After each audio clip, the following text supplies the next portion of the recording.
আমি সঙ্গত কারণে আমার নাম বলতে চাইছি না, তবে আমি বাংলাদেশ পুলিশ বাহিনীর একজন সৎ সদস্য।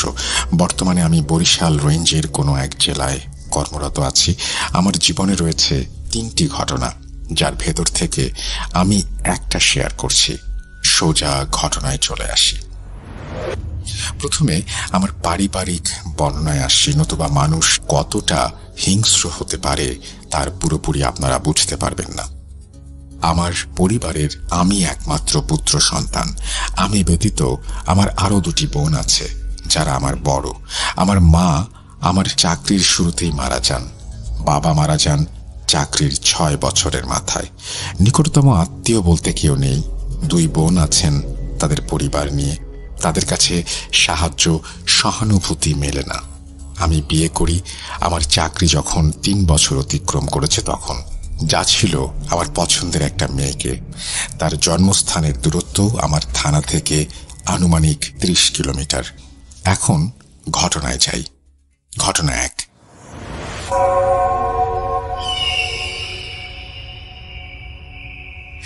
আমি তখন ডিএমপি ঢাকায় কর্মরত। ডিএমপি থাকাকালীন আমি বিয়ে করি। বিয়ে করে কিছুদিন ভালোই কাটে, কারণ পরিবারে আমি, বাবা, আমার স্ত্রী এই হলো সদস্য। সুখেই থাকার কথা। আমি যথারীতি কর্মস্থলে নিয়োজিত, কারণ আমার বাবা যেহেতু একা থাকে আর বয়স্ক, তাই প্রথম অবস্থায় আমার স্ত্রীকে গ্রামের বাড়িতেই রাখি। আমি কর্মস্থলে থাকাকালীন প্রায় 5 মাস পরে আমার স্ত্রীর বিরুদ্ধে আমার কাছে অনেক অভিযোগ আসা শুরু করে। অভিযোগগুলো হলো, আমার স্ত্রী আমার বাবাকে যথাসময়ে খাবার দেয় না, সারাদিন বাসার দোতলায় উঠে থাকে আর একা একা কথা বলে, সে মোবাইল নিয়ে সারাদিন থাকে, তার পড়াশোনার স্থলে কিছুদিন পর পরে যেতে চায়, আরো অনেক আছে, নাই বললাম। অবশেষে আমার কাছে এসব কথা আসার পর আমাদের ভেতরে কিছুটা দ্বন্দ্ব দেখা যায়। আমি আমাদের পারিবারিক অশান্তির মিটমাট করার জন্য, তাকে নিয়ে থাকার জন্য ডিএমপি থেকে বরিশাল রেঞ্জে অনেক কষ্টে পোস্টিং করাই।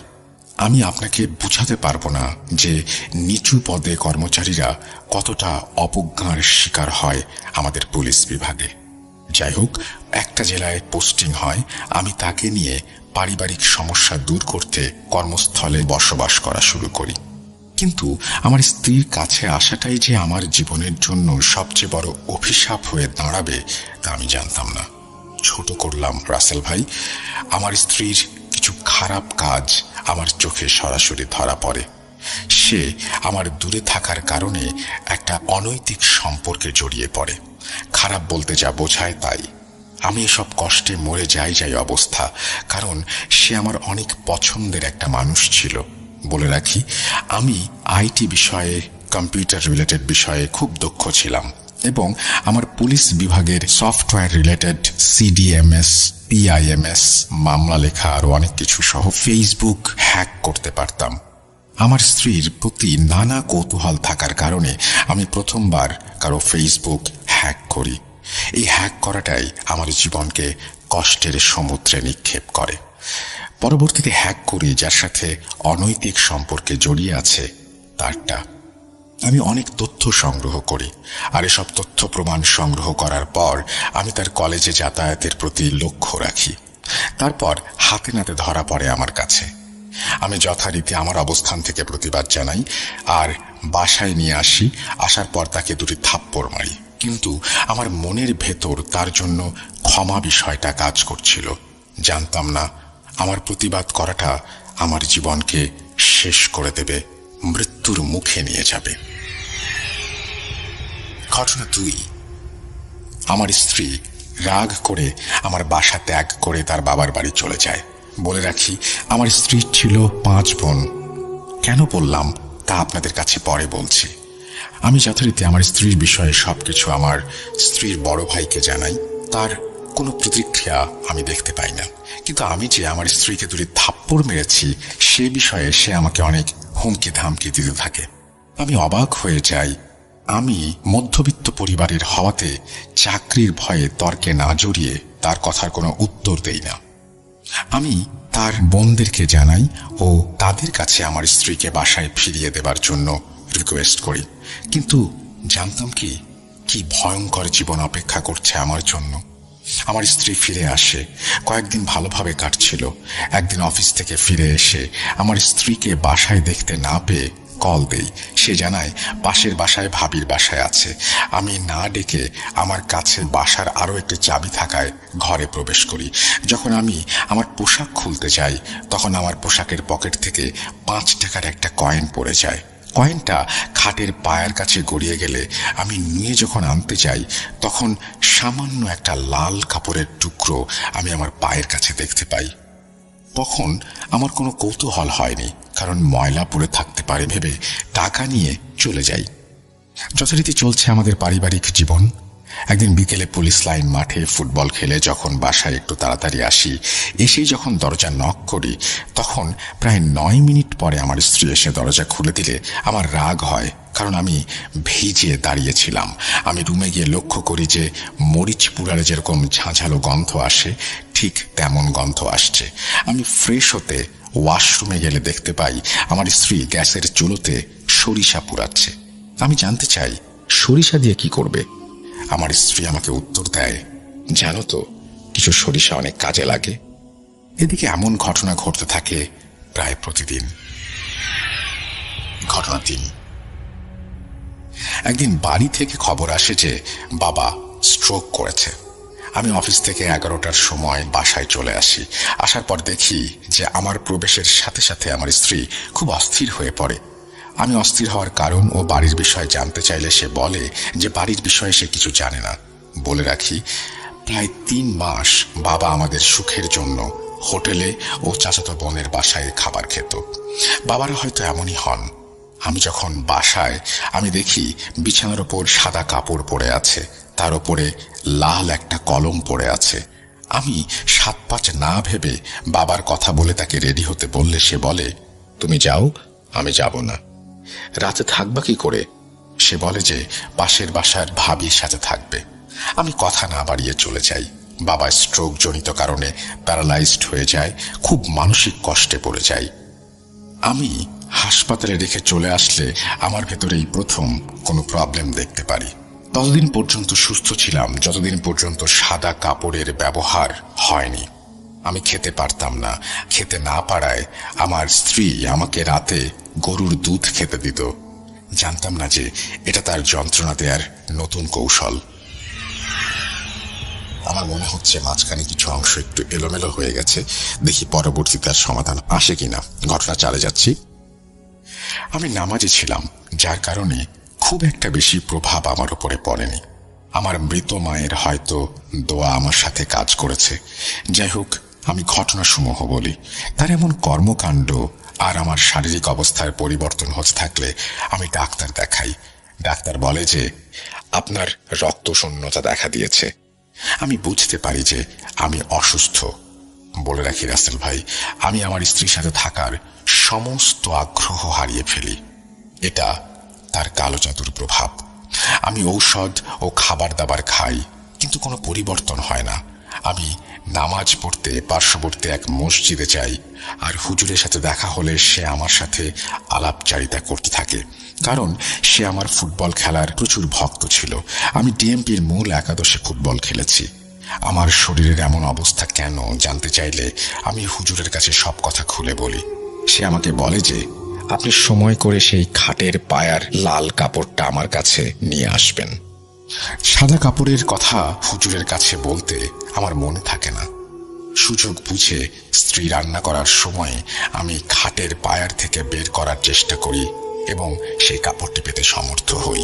বলে রাখি যে লাল কাপড়টা ছিল আমার মাথা যেখানে আমি রাখি তার সোজাসুজি। আমি মাগরিবের পরে অফিসে যাই ও হুজুরকে সব কথা বলি। হুজুর এসে আমাকে যা বলেন তা শুনে আমি আকাশ থেকে পড়ি। তিনি আমাকে বলেন, আপনি কালো জাদুতে আক্রান্ত। আকাশ থেকে পড়ব না কেন? আমি কোনোদিন এগুলো বিশ্বাস করতাম না। হুজুর আমাকে বলেন যে আপনি এশার নামাজ পড়ে আমার সাথে বড় হুজুরের কাছে যাবেন। আমি স্যারকে বলে নামাজ না পড়ে অফিসের কাজ সেরে এশার পরে বের হই। হুজুরের কাছে যাই। হুজুর প্রায় 20 মিনিট পর আমার কাছে আসে এবং বলে, কি পুলিশ, ক্ষমতা খাটল না পুলিশের? আমি কিছুই বুঝি তার কথার। পরে সে আমাকে অজু করে আসতে বলে। আমি যথারীতি তাই করি।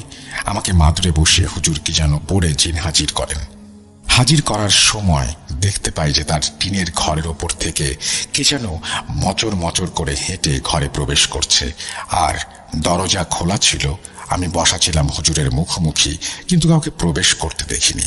কিন্তু হুজুরের কাছে এসে সে খুব সুন্দরভাবে সালাম দেয়, তা আমি এবং সাথে থাকা হুজুর স্পষ্ট শুনতে পাই। আমার কথা জানতে চাইলে সে জানায় আমার ওপর আমার স্ত্রীর 2 বোন কালো জাদু করেছে, আর কাজে সহায়তা করেছে আমার স্ত্রী।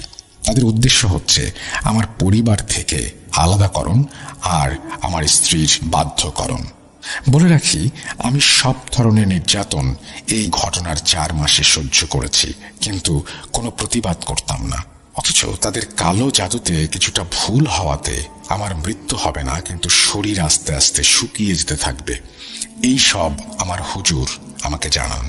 আমাকে কোনো প্রশ্ন করতে বারণ করা ছিল, তাই আমি ভয়ে ভয়ে চোরের মতো কোনো কথা বলি না। এক পর্যায়ে হুজুর জিন সাহেবকে প্রশ্ন করেন আমাকে বাঁচানো যাবে কিনা। জিন বলে, হ্যাঁ বাঁচানো যাবে, তবে আমাকে কিছু কাজ করতে হবে। কাজগুলো হচ্ছে, আমাকে নামাজ পড়তে হবে, আমার স্ত্রীর দেয়া কিছু খাওয়া যাবে না, বালিশের ভেতর তুলার মধ্যে সাদা কাফনের কাপড় আছে, তা খুলতে হবে, প্রতিদিন আমার স্ত্রীকে নামাজ পড়াতে হবে। কিন্তু আমি এ সকল কাজ কিভাবে করব ভাবতে থাকি।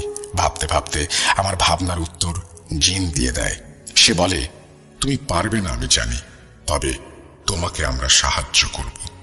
আমি বালিশ থেকে কাফনের কাপড় সরিয়ে ফেলব, আর খাবার সময় তুমি দম বন্ধ করে 2 বার বিসমিল্লাহ বলে খাবে।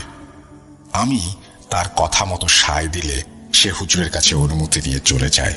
বলে রাখি, আমার বাবা স্ট্রোক করার কারণে ভয়ে আমি তার কাছে বিষয়গুলো শেয়ার করিনি, কারণ যদি কোনোভাবে শোনে তাহলে মরেই যাবে। আমি ভয়ে তাকে বলি না, বোনদেরকেও না। আমি ধীরে ধীরে সুস্থ হতে থাকি, যা আমার স্ত্রী টের পায়, কিন্তু হুজুরের কথা মতো আমি কিছু বুঝতে দেইনি। ঘটনা 5। আমার অসুস্থ থাকাকালীন আমার স্ত্রী প্রায়ই কলেজে যেত। বলে রাখি, আমার স্ত্রীর কলেজ ছিল বিভাগীয় শহরে, তার মানে বরিশালের প্রপারে। আমি ছিলাম পাশের একটা জেলায়। আমি 4 মাস অসুস্থ থাকাকালীন অনেকবার সে গেছে, আর পরের দিন এসেছে। কিন্তু অবাক করা বিষয়, আমি তাকে কিছুই বলতাম না, আর জানতেও চাইতাম না, কারণ আপনারা তো বুঝতেই পারছেন। তবে আরো একটি বিষয়, আমাদের পুলিশ বিভাগটা একটা অন্যরকম বিভাগ। পানি নিচের দিকে যেমন গড়ায়, তেমনি আমরা যতই নিরপরাধ থাকি না কেন, ছোট কর্মচারী বলে আমাদের ওপরে অবিচার হয়েই থাকে, নির্যাতন হয়েই থাকে। আর বর্তমানে তো কোনো কথাই নেই। আমি কিছুটা সুস্থ বুঝতে পেরে আমার স্ত্রীর কার্যক্রম দেখে আমি মেজাজ হারিয়ে ফেলি। এতদিন বলিনি, কেন বলিনি সেটা নিশ্চয়ই আপনারা বুঝতে পারছেন। আমি সেই ছেলের সাথে মিশতে বারণ করেছিলাম। সে মিশবে, তার নাকি কোনো খারাপ সম্পর্ক নেই। আমি তাকে প্রথমবারের মতো গালাগাল করি এবং থাপ্পড় দেই। সে মেঝেতে পড়ে গেলে আমাকে বলে যে সে আমার চাকরি খাবে এবং আমাকে নাকি মেরেও ফেলবে। তার প্রথম কথাটা আমলে নেই, কিন্তু মেরে ফেলবে এই কথাটা আমি আমলে নেইনি, কারণ আমার স্ত্রী আমাকে মারবে তা আমার বিশ্বাস করতে কষ্ট হয়। আমি অফিসে চলে যাই। রাত 9টার পর অফিস শেষ করে বাসায় আসি এবং তখন দেখি আমার স্ত্রী বাসায় নেই। সাথে সাথে তার সাথে যোগাযোগ করার চেষ্টা করলে সে বারবার ফোন কেটে দিতে থাকে। রাত হবার কারণে সে কোথাও যায় না, তবে সে ওই মুহূর্তে আমার অতিরিক্ত পুলিশ সুপার মহোদয়ের কাছে বিচার দিতে চলে যায়, যা আমি জানতাম না। আমার এক কলিগ আমাকে ফোন করে জানায়, আরও জানায় যে আমার স্ত্রীর গলায় কাটা দাগ এবং তাকে নাকি দা দিয়ে আমি জবাই করতে চেয়েছি। কিন্তু আল্লাহ সাক্ষী, আমি মাত্র একটা থাপ্পড় মেরেছিলাম। ও আমার গায়ে হাত তুলতে আসে বলে ধাক্কা দিয়ে আমি বাইরে চলে যাই। আমাকে রাত 10টার সময় চোর যেভাবে আমরা খুঁজি, সেভাবে আমাকে আইন শৃঙ্খলা রক্ষাকারী বাহিনী খুঁজতে থাকে। আমি যথারীতি স্যারের কাছে হাজির হই। আমি গুরুত্বপূর্ণ একটা অফিসে নিয়োজিত থাকার কারণে আমাকে সবাই চিনত। আমাকে স্যার খুব বাজেভাবে বকা দিতে থাকে আর আমাকে এর পরিণতির কথা বলতে থাকে। আমি অপরাধ না করেও ক্ষমা চেয়ে চলে আসতে চাই, কিন্তু মেয়ে বলে যে আমি নাকি তাকে নিয়ে মেরে ফেলবো। সে ভাবির সাথে থাকতে চায়, পাশের বাসার। এবং সে চলে যায়। আমি খুব ছোট হয়ে যাই কর্মস্থলে। আমি পরের দিন আমার অফিসের বসকে অবগত করি, কিন্তু কালো জাদুর বিষয়ে কিছু বলি না। বস আমাকে শান্ত থাকার কথা বলেন, আমি তাই থাকি। পরের দিন সকালে আমি পাশের বাসার ভাবির বাসায় তাকে আনতে গিয়ে দেখি আমার স্ত্রী সে বাসায় নেই। সে খুব সকালে বাবার বাড়ি চলে যায়। এই শুরু হয় আমার জীবন শেষ করার চূড়ান্ত অধ্যায়। ঘটনা 6। আমার স্ত্রী বাড়ি যাওয়ার পরে তার বোন ও আমার স্ত্রী মিলে আমাকে ধুঁকে ধুঁকে মেরে ফেলতে জঘন্য কালো জাদু করে। 14 দিন পরে আমার স্ত্রী আমার কর্মস্থলে বাসায় আসে, নিজে নিজে চলে আসে। আমি খুশি হই এবং তাকে বলি যা হবার হয়ে গেছে, আমরা ভালোভাবে চলাফেরা করি। সে সায় দেয়, কোনো তর্ক করে না। আমি খুশি হই। 9 দিন ভালো করে চলতে থাকে। একদিন ঘুম থেকে ওঠার সাথে সাথে আমার নাক দিয়ে রক্ত পড়তে শুরু করে। আমি রক্ত পড়া দেখে খুবই অবাক হয়ে যাই। খুব মাথা ব্যথা অনুভব করি। সকাল 6:21 দিকে ঘটনা ঘটে। আমি সবসময় ঘড়ি পরে থাকতাম, তাই সময়গুলো আমার খুব ভালোভাবে মনে আছে। পরে নাক পরিষ্কার করে মাথায় তেল পানি দিয়ে শুয়ে থাকি, কারণ অফিস তো 9:30। যখন ব্যথায় ক্লান্ত হয়ে আমার চোখে ঘুম ঘুম অবস্থা, তখনই ঘটে আরেক কাহিনী। আমার পেটে প্রচুর ব্যথা ওঠে এবং আমার বারবার বাথরুমে যাবার প্রয়োজন হয়। আমি বিছানাতেই বাথরুম করে দেই। বুঝতেই পারছেন আমার অবস্থা। আমি সাথে সাথে আমার কলিগদের এবং কিছু ব্যাচমেটকে খবর দেই। তারা দৌড়ে আসে, আমাকে পরিষ্কার করতে সহায়তা করে। আমি খুব কৃতজ্ঞ তাদের প্রতি। যাই হোক, আমি ফ্রেশ হবার পর যখন পোশাক পরব, তখন দেখি আমার পোশাকগুলো দিয়ে পোড়া পোড়া গন্ধ বের হচ্ছে। আমি ভাবলাম হয়তো রোদে না শুকানোর কারণে এমন স্যাঁতস্যাঁতে গন্ধ। আমি সেটা পরে অফিসে চলে যাই। তখন আমার স্যার বলেন, শরীর যেহেতু খারাপ, তাহলে ল্যাপটপে বসে কাজ করো। আমি রাজি হই, কিন্তু কেন যেন আমার মনে হলো আমি বাসা থেকে যেতে পারলেই ভালো লাগবে। তাই করলাম। যখন বাসা থেকে বের হলাম, তখন আমার মনে হলো আমি এক নতুন সূর্য দেখছি। কি যে শান্তি লাগছে। আর অফিসে যাবার পর কোনো সমস্যা, মাথা ব্যথা, পেট ব্যথা কিচ্ছু অনুভব করিনি। আমি অফিসে আসলে স্যার আমাকে বলে, সুস্থ আছো যখন, তাহলে সকালে এমন ভান করলা কেন? আমি তো অবাক। স্যার বলেন কি এগুলো? কলিগরা কি তাহলে আমার বিষয়ে কিছুই বলেনি? কারো ভালো কেউ নিতে পারে না। ওদের কাছে যখন জানতে চাই স্যারের কাছে বলেনি কেন, ওরা বলে কি বলবো স্যারের কাছে। আমি কষ্টে চুপ করে রইলাম। কাজ শেষ করে দুপুর 2:35 আসি। ঠিক খাবার খাবো, এই সময় আমার স্ত্রীকে ডাক দিলে সে বলে, সব বাড়া আছে, খেয়ে নাও। আমি তাই করি, খেতে থাকি। খাবারের শেষ পর্যায়ে দেখি অনেকগুলো ছোট ছোট চুল খাবারের ভেতরে। আমি আর না খেয়ে খাবার রেখে দিই, ঘুমোতে চলে যাই। ঘুমোতে যখন যাব, তখন মনে মনে ভাবি যে আমাদের বাচ্চা নেওয়া দরকার, তাহলে মন মানসিকতার পরিবর্তন আসবে। আমি কথাটা প্রকাশ করি। আমার স্ত্রীর কাছে বলা মাত্রই সে বিচলিত হয়ে বলে, সময় হয় নাই, হলেই নেব। আমি কিছু না বলে চুপ করে শুয়ে থাকি। তখনই ঘুমের ভেতর অনুভব করি যে কেউ একজন আমার পায়ের বুড়ো আঙ্গুল ধরে টানছে। আমি লাফ দিয়ে উঠে দেখি কেউ নেই, আর আমার পাশে আমার স্ত্রী ঘুমিয়ে আছে। এই ঘটনার 17 দিনের মাথায় আমার স্ত্রী বাসা থেকে অযথা চলে যায়। আমার স্ত্রী বাসায় থাকাকালীন সময়ে এই একটা সমস্যায় লক্ষ্য করতাম যে কে যেন আমার পা ধরে টানে। কিন্তু আমার স্ত্রী চলে যাওয়ার পরে রাতের ঘটনা, রাত 2:25। মোবাইল টিপতে টিপতে ঘুমিয়ে পড়ি। কখন যে ঘুমিয়ে যায় আমি নিজেও জানি না।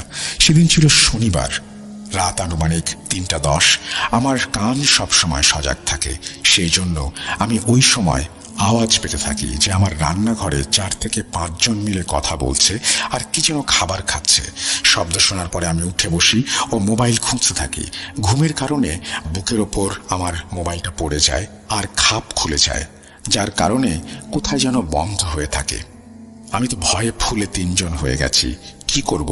চিৎকার দেব না 2 তলা থেকে লাফ দেবো জানলা দিয়ে ভাবছি। তখনই দেখি আমার সামনে থেকে দেয়ালের দিকে একজন হেঁটে যায় এবং সেখানে হেলান দিয়ে দাঁড়িয়ে আমার দিকে তাকিয়ে থাকে।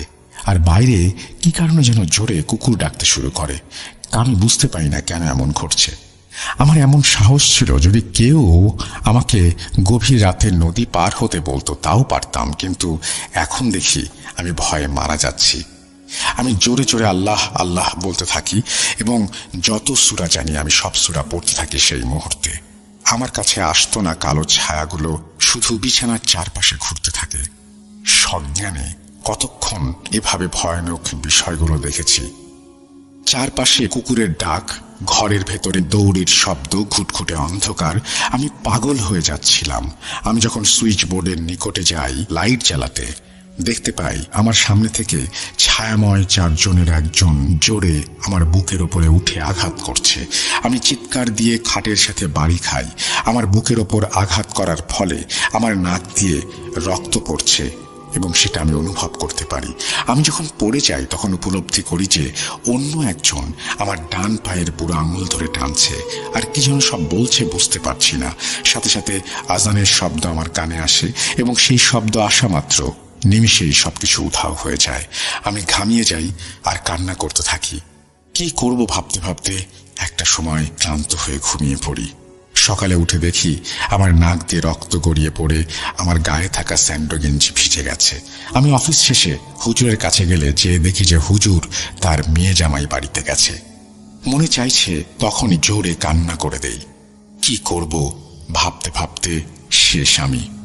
তখন কল করি আমার স্ত্রীকে, তার কোনো সাড়া আমি পাই না। সাথে সাথে আমার এক মেয়ে বন্ধু তার কাছে ফোন দেই। মেয়ে বন্ধুটার সাথে আমি বড় 1 থেকে অনার্স সেকেন্ড ইয়ার পর্যন্ত পড়েছি, আর ওর বাবা একজন ব্রাহ্মণ। ওর কাছে সব কথা খুলে বলি। তখন ওর বাবার নাম্বার দিলে তার সাথে কথা বলি। সে বলে এই বিষয়গুলো সম্পর্কে তার কোনো জ্ঞান নেই এবং তিনি বলেন তুমি ভালো হুজুরের কাছে যাও।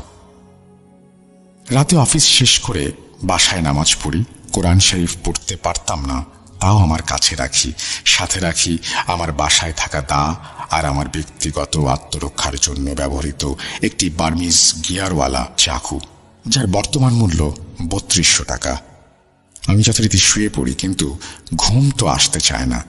দিন দিন না ঘুমাতে ঘুমাতে শরীর দুর্বল ও খাদ্যে অরুচি চলে আসছিল। রাত তখন ১:৫৪। আমি রুমের মেঝেতে দৌড়ানোর শব্দ পাই আর উপলব্ধি করতে পারি দেয়ালের কাছে কে যেন আমাকে উঁকি দিয়ে দেখছে, কিন্তু আমার রুমে আসছে না। আমি টের পাই আমার সাথে থাকা চাকুটা হাতে নেই, আর অন্য হাতে মোবাইল লাইটটা আমি জ্বালিয়ে যা দেখতে পাই তা ছিল আমার জন্য আমার জীবনে দেখা সবচেয়ে ভয়ঙ্কর কিছু। আমি দেখতে পাই প্রায় শরীরবিহীন একটা মাথা, রক্ত পড়ছে, কিন্তু উকি মেরে সে আমাকে দেখছে। আমি কি করব, চিৎকার করব না কি করব ভাবতে ভাবতে কোরআন শরীফটা হাতে নেই আর চাকু তার দিকে ছুঁড়ে মারি। মাথাটার পাশ থেকে যে আমার আলনার কাঠের সাথে চাকুটা সোজা ঢুকে যায়। মাথাটা চাকুটার দিকে তাকায়। আমি দেখি, সাথে সাথে জোরে জোরে আল্লাহু আকবার বলতে থাকি। সেদিন দেখলাম যে মুসলিম হয়ে জন্ম নেওয়াটা আমাদের জন্য কতটা সার্থকতা। আমি কখন এমন করতে করতে ঘুমিয়ে পড়ি জানি না, কিন্তু ভোর হতেই দেখি যে আমার নাক দিয়ে আবারও রক্ত পড়ছে। এমনভাবে ১৩টা দিন আমার সাথে একই ঘটনা ঘটে এবং নাক দিয়ে রক্ত ঝরা বাড়তে থাকে। এত রক্ত যে আমি রক্ত শূন্য হয়ে পড়েছিলাম। স্ত্রীকে কল দেই, সে অনেকদিন পর ফোনটা রিসিভ করে। আমি রিসিভ করা মাত্রই মনের কষ্টে কেঁদে দেই আর বলি, আমাকে ছেড়ে থেকো না, তাহলে হয়তো আমি মারা যাব। আমার স্ত্রী উত্তর দেয়, যেমন কর্ম তেমনই তো হবে। উত্তর শুনে আমার আর কিছু বুঝতে বাকি ছিল না। ঘটনা ৭। হুজুর তখনও আসেনি। বোনদেরকে জানাবো বলে সিদ্ধান্ত নেই। আমি ডিআইজি স্যারের অডিট থাকার কারণে কাজের চাপে সবকিছু ভুলে যাই, কারণ আমি খুবই গুরুত্বপূর্ণ একটা দায়িত্বে ছিলাম। রাত দিন তার কাজ করতে থাকি। অপরদিকে আমার বোনকে জানাবো ঠিক করি।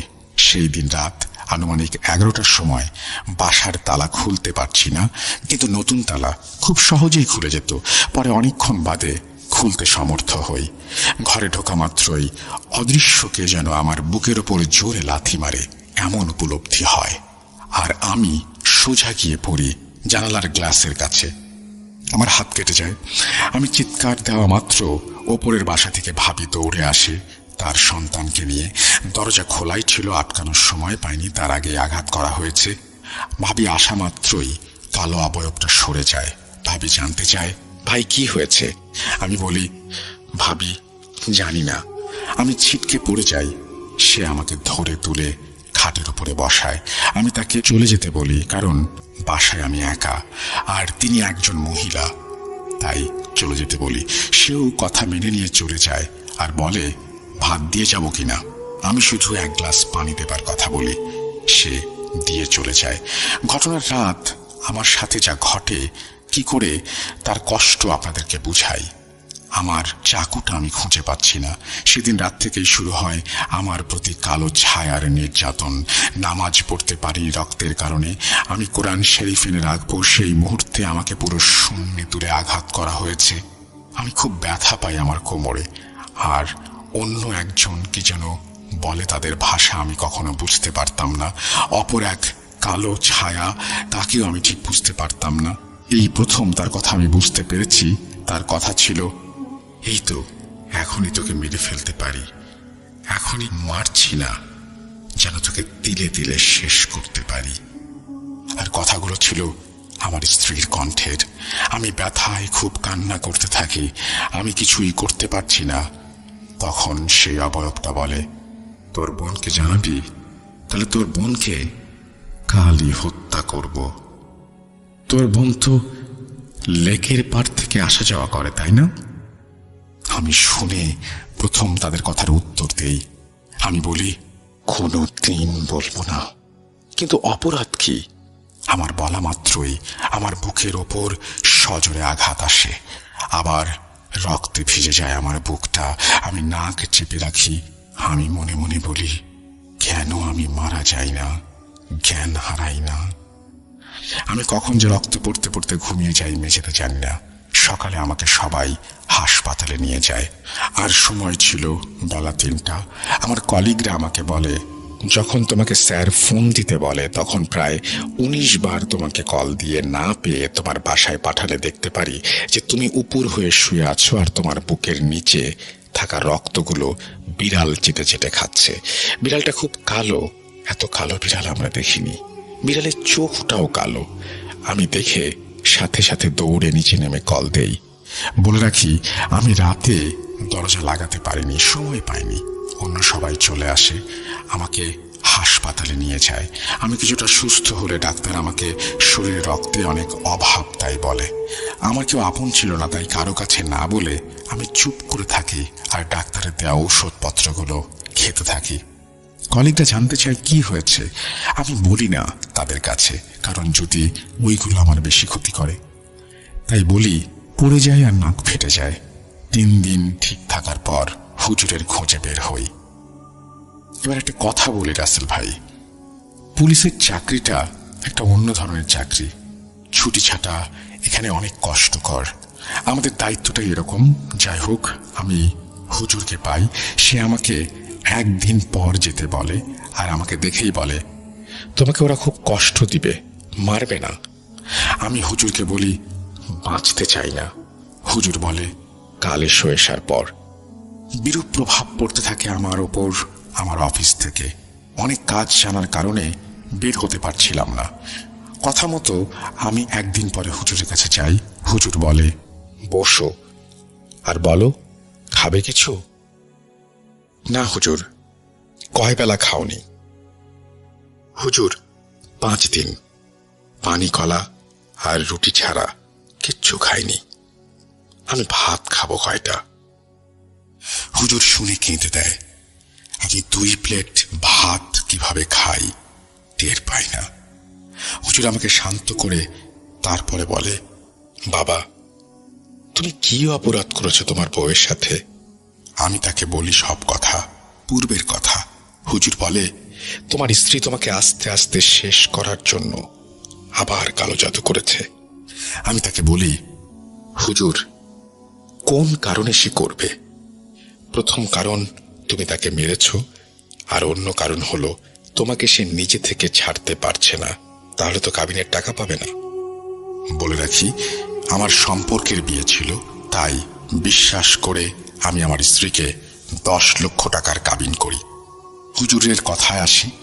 তারপর হুজুর বলে, তোমার বউ সেই ছেলের সাথে বর্তমানে বরিশালে আছে।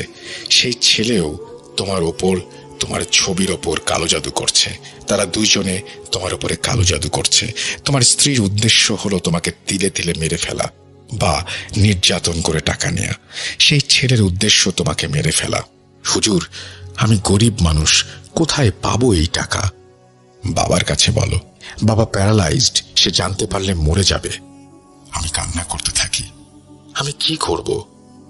শোনো, তুমি যেই কালো কাটা মাথা দেখলা, সেটা হলো ছেলেটার কালো জাদুর ফল।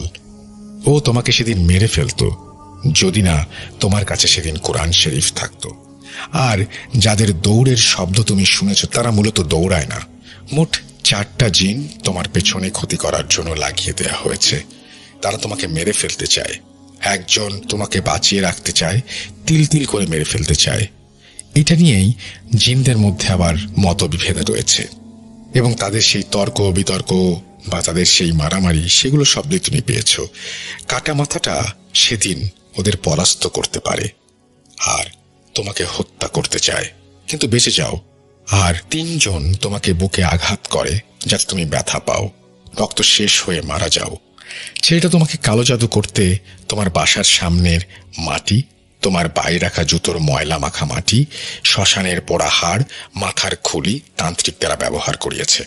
আর তান্ত্রিক নির্দেশ প্রদান করে ছেড়ে দিয়েছে তোমাকে মেরে ফেলতে। আর তোমার বউ তোমার উপরে খুব শক্তিশালী জিন চালনা করেছে।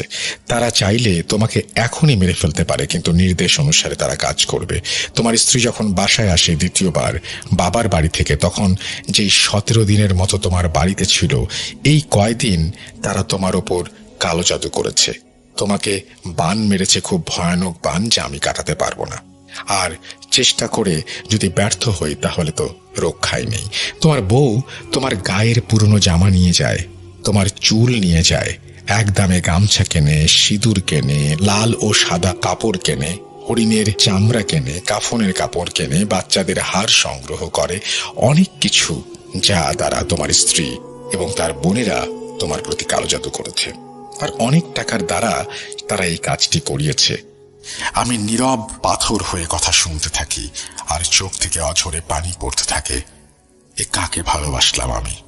দিনের পর দিন আমি শেষ হতে থাকি এমন ভালোবাসার মানুষের কাছে। ভাবতে ভাবতে হুজুর কি বলে তার কিছুই মাথায় ঢোকে না। হুজুর আমাকে একদিন পর আসতে বলেন। আমি রাত 8টার দিকে তার নিকট যাই। সে আমাকে একটা মাদুরের ওপরে বসতে বলে, সাথে আরো 2-3 জন ছিল। হুজুর বলে, ভয় পাবে না, তোমার সামনে যে আসবে সেই জিনটা তোমাকে মেরে ফেলতে চায়। আমি বলি, ঠিক আছে। তারপর হুজুর আমার গায়ে সরিষার তেল মাখান এবং কি যেন পরে ধোয়া তৈরি করেন।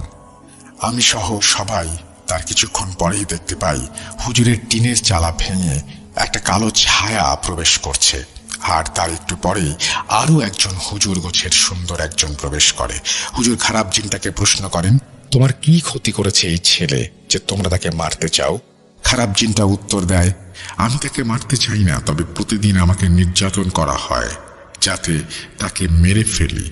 আমি আমার স্থানে প্রবেশ করি, তাই নিজেকে বাঁচাতে হলেও ওকে আমাকে মারতে হবে। কণ্ঠটা একবারে বয়স্ক বৃদ্ধের মতো। হুজুর বলে, তোমার জন্য কি করলে তুমি ওকে ছেড়ে দেবে? সে বলল, আমি দুর্গাসাগর নামক এক স্থানে থাকি। অনেক দিন পর্যন্ত বন্দি অবস্থায় আমি এখানে ছিলাম এবং মুক্তি পেতে শর্তে রাজি হই। আমি রাজি হওয়া মাত্র আমাকে ছেড়ে দেয়। আমি দূরে চলে যাব ওকে মেরে। এই জন্য এই ছেলেকে মারতে আসি, কিন্তু অন্যদের জন্য পারি না। তখন হুজুর বলে যে, আমি তোমাকে চাইলে বন্দি করতে পারি, তা আমি করব না। তোমাকে যেতে দিতে এবং নির্যাতন থেকে বাঁচাতে পারি, যদি তুমি এই ছেলেকে মেরে না ফেলো। জিনটা রাজি হয়। তখনই সুন্দর গোছের হুজুর বলে, সে কি বলে আমি বুঝি না। হুজুর যা উত্তর দেয় আমি তাই বলছি। হুজুর সেই সুন্দর হুজুরকে নির্দেশ করে বলে তাকে যেন খুব সুন্দর একজোড়া কবুতর দেয়া হয়, আর পানি দ্বারা ওর সমস্ত স্থান, মানে আটকানোর স্থান, পবিত্র মাটি ও পানি দ্বারা পরিষ্কার করা হয়। আর আমাকে বলে দেয়া হয় একদমে ছাগল কিনে পশ্চিমে ছেড়ে দিয়ে আসতে। তারপর জিনটা কোথায় যেন চলে যায়, আর ভালোভাবেই চলে যায়। শেষ হলো আমাদের প্রথম জিনের পালা। হুজুর শেষ করে ক্লান্ত হয়ে পড়েন আর আমাকে বিদায় দিয়ে বলেন, তাবিজ রাখো, শরীর বন্ধ করে দিলাম, কিছুদিন ভালো থাকবে।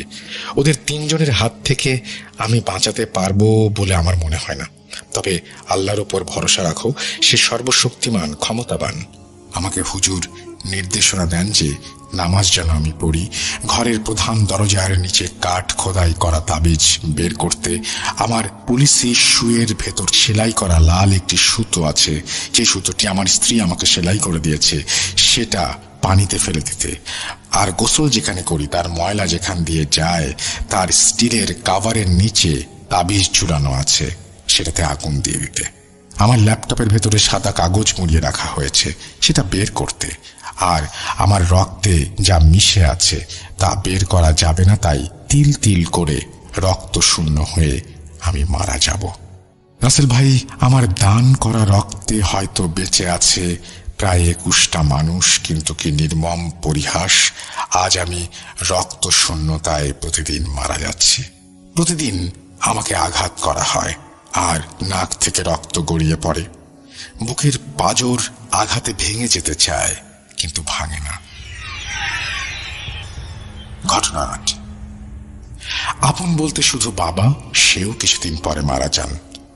আমি তখন পৃথিবীতে একেবারে একা, কোনো নিকট আত্মীয় নেই। বোনরা পরিবার নিয়ে আছে, তাদের কথাও আমার ভাবতে হয় ছোট হওয়ার পরও। অনেক কষ্টে ছোট হয়ে আমি আমার স্ত্রীকে আমার সাথে দেখা করার জন্য রাজি করাই।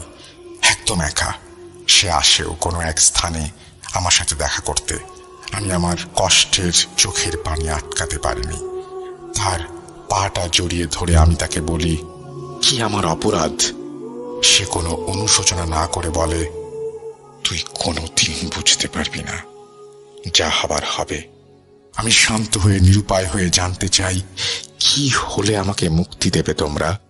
আমার স্ত্রী বলে, আমার কাবিনের টাকা দে, তাহলেই মুক্তি পাবি। আমি তাকে বলি, কোথা থেকে এই টাকা আমি দেব? তখন সে বলে, বাঁচতে হলে দে, নতুবা যা কিছু ঘটবে সেটা তোর ব্যাপার। তখন সে চলে যায়।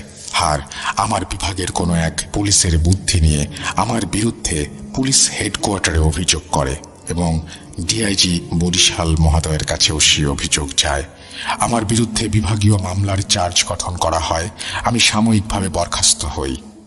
2 বার আত্মহত্যা করতে গেছি, কিন্তু পারিনি, সেই খারাপ জিনদের কারণে। ওরা বলে, তুই মরতেও পারবি না। আমি মৃত্যুর দিকে দিন দিন এগিয়ে যাচ্ছি, হয়তো মরে যাব কিছুদিনের ভেতর, টাকা দিতে না পারলে। এই ছিল আমার কাহিনী। আমি 100 ছেলেদের ভেতরে খুব স্মার্ট ও সুন্দর ও ফিট ছিলাম, যা আপনি না দেখলে বিশ্বাস করবেন না। আমি সবার চোখে পড়ার মতো একটা ছেলে ছিলাম। বর্তমানে আমি শুকিয়ে কাঠ হয়ে গেছি, একটা জীবন্ত লাশ। আমি চাকরির 3 বছরের মাথায় বাংলাদেশের প্রচলিত সব পেনাল কোডের সকল ধারা মুখস্থ করে বলতে পারি, কিন্তু আমার সাথে ঘটতে থাকা ঘটনার কারণে সব স্মৃতি আমার মুছে যায়। আমি ভুলে যাই কম্পিউটারে পারা সব কাজ। খুবই কষ্ট নিয়ে লিখলাম, ভুলগুলো ক্ষমাসুন্দর দৃষ্টিতে দেখবেন। আমি যদি মারা যাই তাহলে অন্তত ক্ষমা নিয়ে মরতে পারবো বলে তিনি শেষ করেছেন তার কথা। তারপরে লিখেছেন, বিশেষ দ্রষ্টব্য, আমার ছবি আপনাকে দেখার জন্য দিলাম, তাহলে আপনি অন্তত বুঝতে পারবেন, উপলব্ধি করতে পারবেন যে কি হচ্ছে আমার সাথে। আমার আপনার কাছে দাবি, আপনি শেয়ার বা কাউকে দেখাবেন না। ছবিটার কথা বলছেন নিশ্চয়ই, স্টাফদেরও না, তাহলে পুলিশ কর্তৃক আমি ঝামেলায় জড়িয়ে পড়তে পারি। তাই শান্তিমতো একটু মরতে চাই। আমি কারো ঝামেলা করতে চাই না। 100% সত্যি ঘটনার সময় হলে আর বেঁচে থাকলে নাকের যে রক্ত বা আমার যা যা শারীরিক অসুবিধা সেগুলো আস্তে আস্তে জানাবো। প্রকাশ করার আগে আমাকে একটা মেল করলে খুশি হব, তাহলে আপনার কণ্ঠটা শুনতে পারবো। আপনার একান্ত অনুগত ছোট ভাই। এই বলে তিনি তার ঘটনা শেষ করেছেন। থ্যাংক ইউ ভেরি মাচ আপনার ঘটনার জন্য। ঘটনাটা বেশ আগে পাঠানো, অনেক আগে। আমি জানি না যে এখন আপনার কি অবস্থা। আমি জানতে পারলে খুব ভালো হতো। আপনি ভালো আছেন তো? আমরা চলে যাব আমাদের পরবর্তী ঘটনায়।